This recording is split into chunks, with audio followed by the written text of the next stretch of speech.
Well, hi, everybody. I'm Bob Roden with Cruise Planners and UtmostTravel.com, and I'm thrilled to be joined once again with Mark Murphy. By Mark Murphy. Hey, Mark is a hey, Mark. For those of you that don't know, Mark is a best-selling author. He's an entrepreneur, TV travel analyst, and he's the founder and former owner of Travel Alliance Media, including a brand that I'm very familiar with, Travel Pulse, the world's largest travel news site. Hey, Mark, it's great to see you again. Where are you? I am sitting here in Golden, Colorado, just outside my RV, which is right to my left.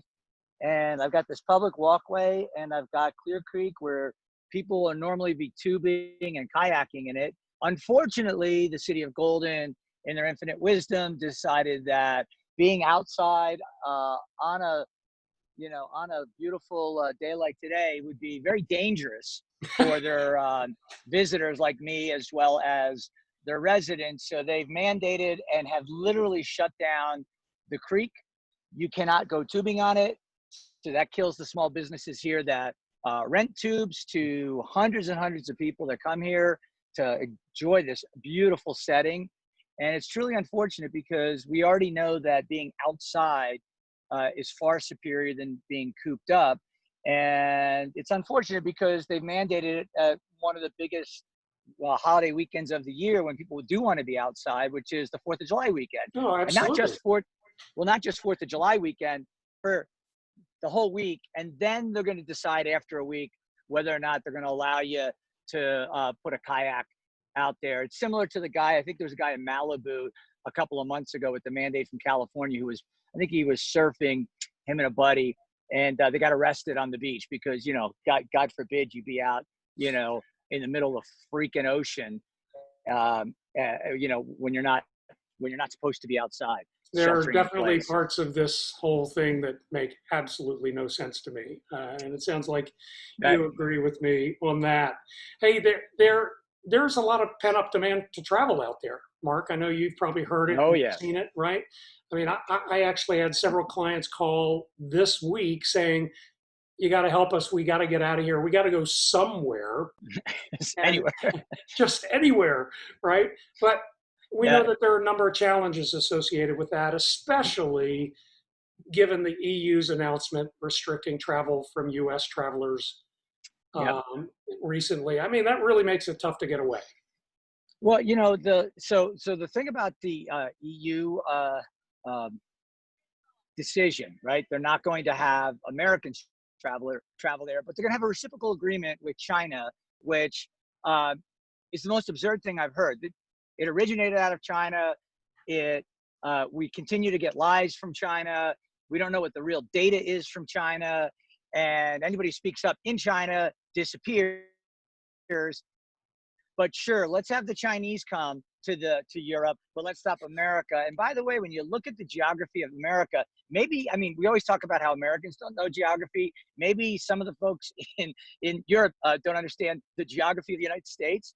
For instance, if you take out 4 states that account for more than 50% of new infections, the rest of the country looks pretty darn good. If you take out literally New York and New Jersey, in terms of deaths, if you take out nursing home deaths, for instance, just across the entire country, that accounts for about half of the total deaths for this COVID. And we're out there trying to be transparent as a country, and we're testing more than any other country by a massive magnitude. Yet our per capita deaths are down 90%. Our per capita deaths are actually less than many of the countries in Europe, which is kind of funny. France, Spain, Belgium are just three off the top of my head. So if they were really concerned about it, I don't think they would. I think they would have approached it differently. They just cut off their number one market for travel. The industry in Europe has been devastated. If you talk to the folks who are in the travel industry in Europe, they know that this is a death blow for many companies. They're not going to survive it. Yet they're going ahead with it. And then on the other side, hey, China, come on in. You guys, come on in. Makes absolutely no sense. But I can't tell you what their motivation is other than we put a ban on Europe. So in my opinion, again, I'm not afraid to share my opinion. I think it's a little tit for tat.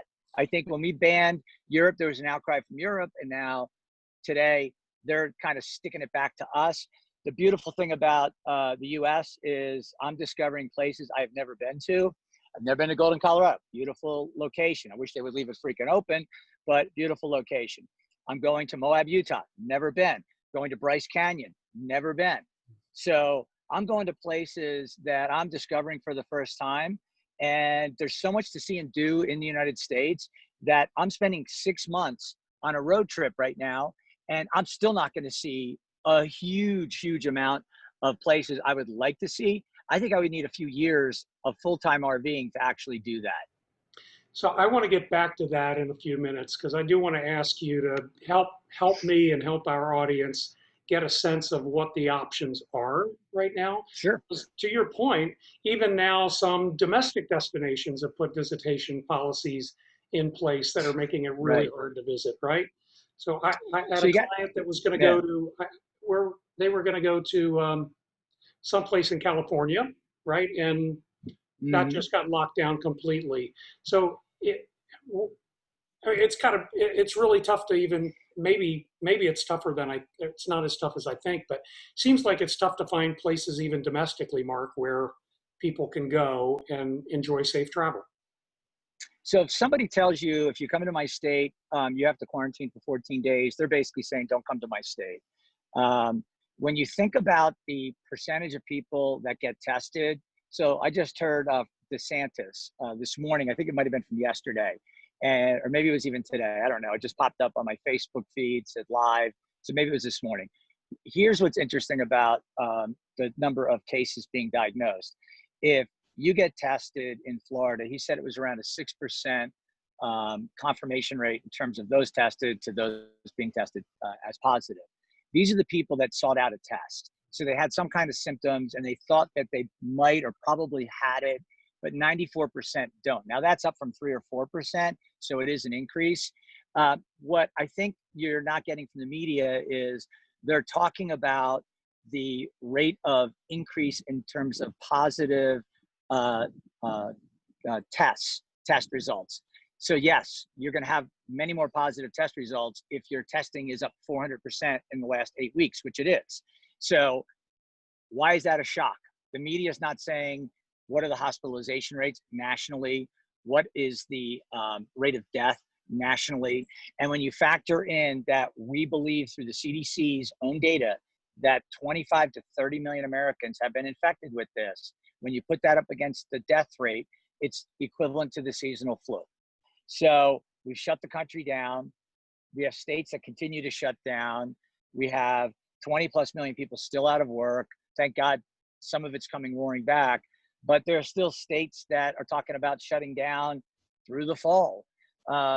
If you want to put people into poverty for the rest of their lives, these states are doing a great job of that because people that have invested their life savings in businesses are now having to walk away from their companies, never to restart them, to be into debt, to bankrupt them. And then the employees of those firms, a number of them are not going to come back.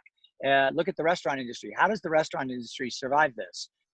And again, when you look at the data tells you that some of the draconian measures make absolutely no sense. So I can go out and riot and protest. And ironically, the news about these new outbreaks that are in states that had protests, they talk about the Memorial Day holiday gathering creating this surge. Not one word about the protests that took place as a result of the George Floyd killing. And so it's just disingenuous and it confuses people. They don't understand what's really going on in the marketplace. So fear is what's driving the mainstream media, and it's unfortunate. I think it's every outlet. Every outlet feeds on that. So it's not a right or left thing. It's every outlet. If it bleeds, it leads. And right now, you know, if they can keep you in your house watching CNN or Fox or any of them, that's what's happening. And that's unfortunately scaring the bejesus out of people because they have more time to sit around and listen to this drivel that doesn't really get to the facts. No, I totally agree. And yet, you know, again, there are these domestic destinations that are making it really hard for people to visit, as you mentioned.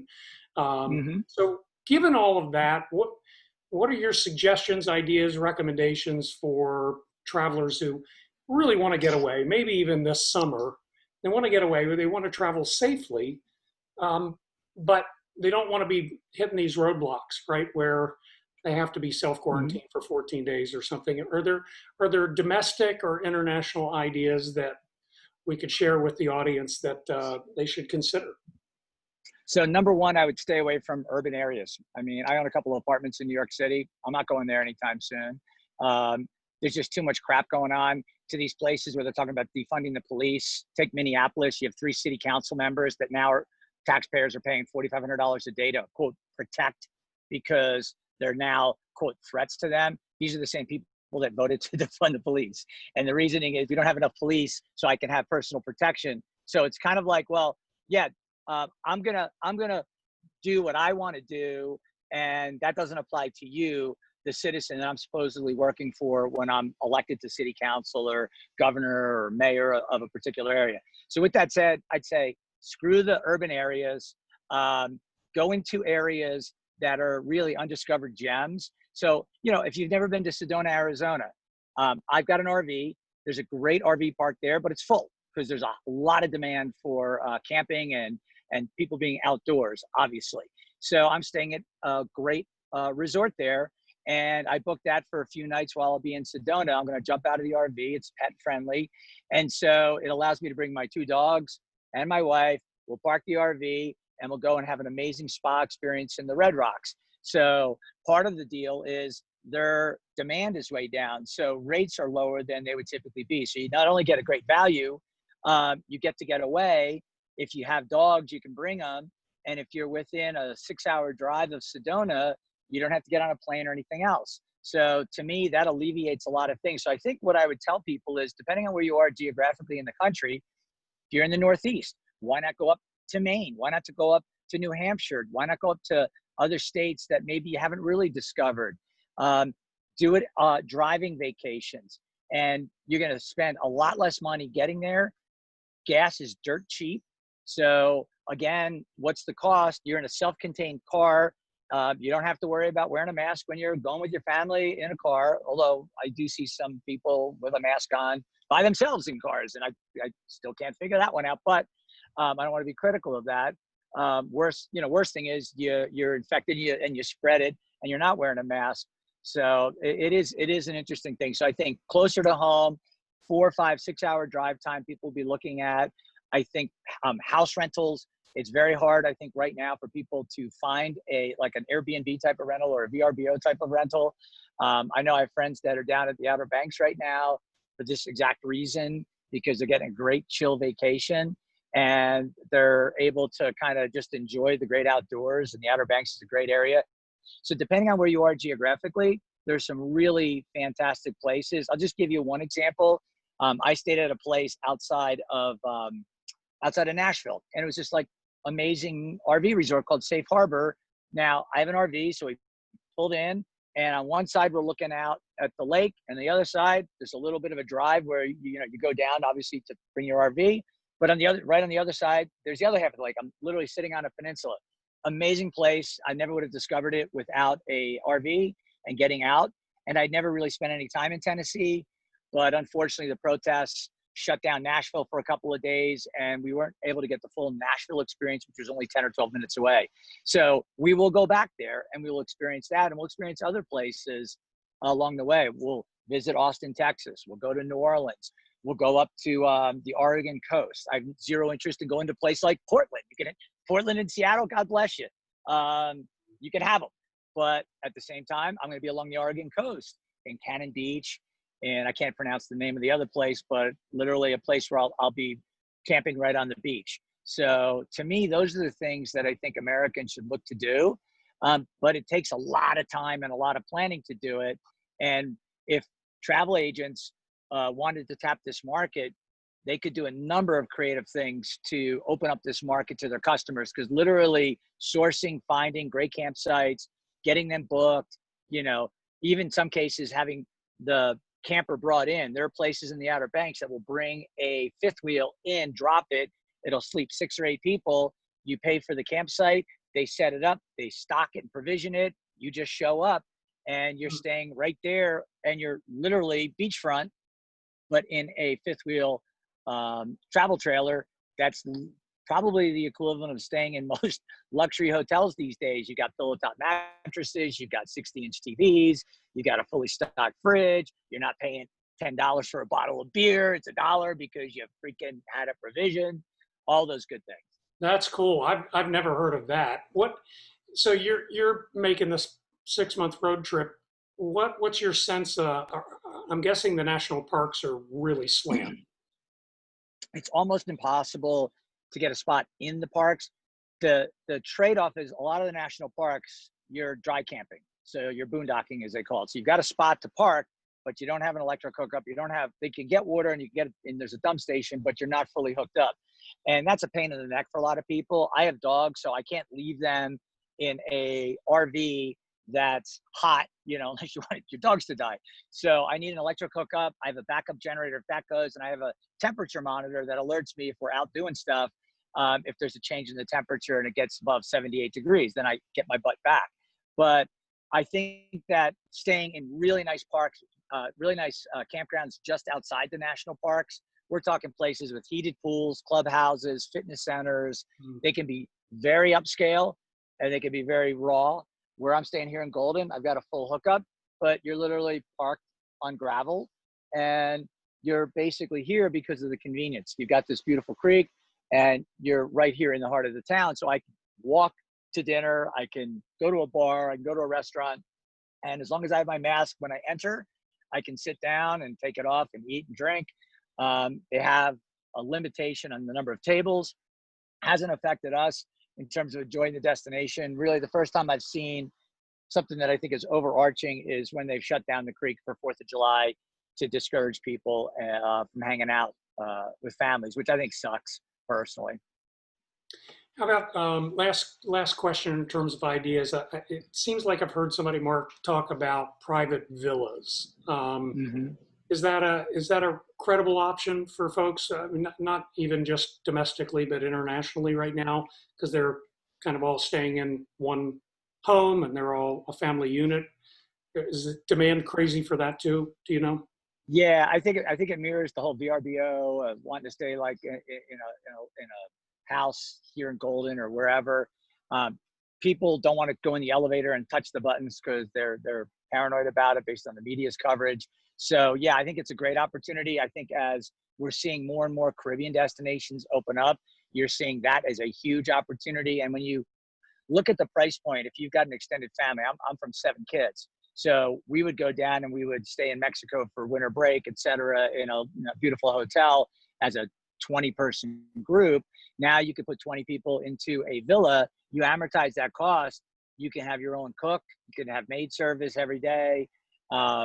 You can have a 5-star experience. And the beauty of that is when you amortize the cost on a per person basis, it's at or lower in many cases than a similar level resort, and you're self-contained.